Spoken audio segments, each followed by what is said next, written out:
Pada zaman dahulu, ketika sinar Islam mulai menyebar ke tanah Jawa, datanglah seorang ulama bernama Syekh Subakir, diutus dari kerajaan jauh untuk menyampaikan ajaran cinta dan kebaikan.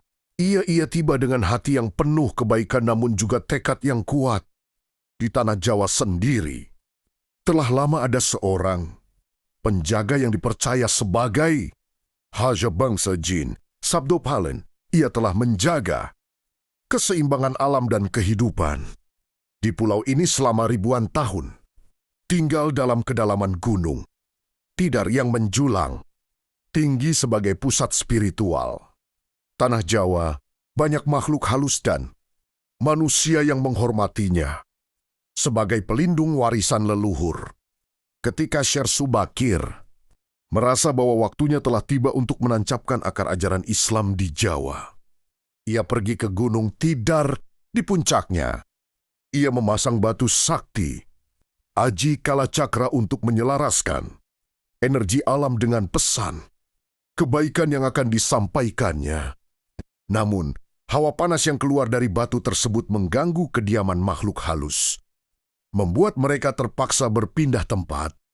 Saat itu, Palan yang merasa tanggung jawab atas rakyatnya pun muncul menghadapi Syekh Subakir. Wajahnya penuh kekhawatiran dan sedikit kemarahan. "Mengapa engkau mengganggu kedamaian tanah yang telah kujaga selama berabad-abad?" ujar Sabdopalan dengan suara yang seperti guntur jauh. Syekh Subakir berdiri dengan tenang, tangannya terangkat dalam sikap doa.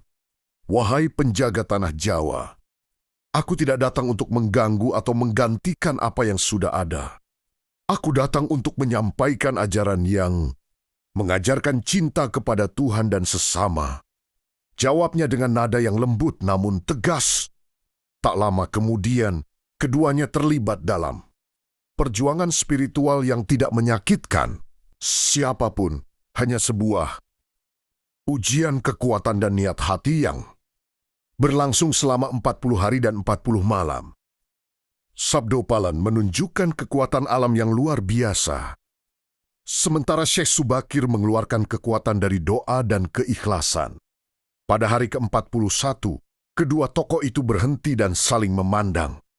Mereka menyadari bahwa keduanya memiliki tujuan yang sama, membawa kebaikan bagi tanah Jawa dan rakyatnya. Sabdopalan lalu mengajak Syekh Subakir untuk berunding. "Maka dari hari ini," ucap Sabdopalan sambil mengangkat tangannya, "aku mengizinkanmu menyebarkan ajaranmu di tanah Jawa, namun jangan pernah memaksa siapapun untuk mengikutinya. Dan biarkan ajaranmu menyatu dengan budaya dan nilai yang sudah ada di sini." Syekh Subakir mengangguk dengan senyum hangat. "Aku setuju, wahai penjaga tanahku. Kamu tetap akan menjadi pelindung Jawa. Dan makhluk halusmu akan hidup berdampingan damai dengan manusia yang memeluk agama apapun. Bersama kita akan menjaga kedamaian dan kemakmuran tanah ini." Sejak saat itu, ajaran Islam mulai menyebar dengan damai di Jawa, menyatu dengan budaya lokal dan melahirkan keberagaman yang kaya. Sabdopalan tetap menjadi penjaga tanah Jawa, sementara Syekh Subakir dan para ulama menyebarkan pesan cinta dan kebaikan. Hingga kini, cerita mereka tetap hidup sebagai bukti bahwa perbedaan bukanlah halangan untuk hidup berdampingan